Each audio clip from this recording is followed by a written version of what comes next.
Hi, I'm Charles Gross. I'm Leslie Hoban Blake. And welcome to Two on the Hour First Impressions. We're at Studio 54 tonight talking about Latin history for morons, Sorry, which... John Leguizamo. Yes. And it's a different John Leguizamo show, but we saw this before, and it's a different show than the one we saw before. Absolutely. This has...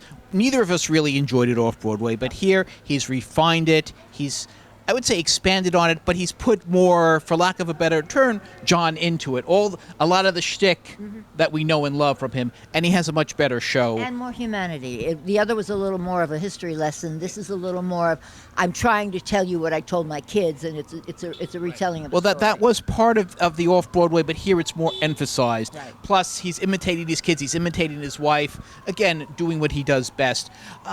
I found it moderately entertaining, certainly an improvement over what we saw off-Broadway, but, part of it is he's talking about Latin history, and it's very sad, and sometimes it's hard to laugh during that. He shows us the different Holocausts, the Incas, the Mayans, the Aztecs, all of them decimated by the European conquerors. Right, and yet there are times when the show is very funny. He certainly had the audience in stitches. A lot of Latinos in the audience. He certainly played to his base. Yes, but I found it wanting and not up to the level of some of the previous works I've seen. Or because you just didn't really find it to be? I think the latter, because I certainly liked it much better than the version that I saw before. I liked it better too. Vast improvement. I have to think about whether I liked it, or whether I just liked it better than the before. But that's what we'll talk about in depth when we see you at Two on the Aisle. All right, and this is Two on the Aisle First Impressions.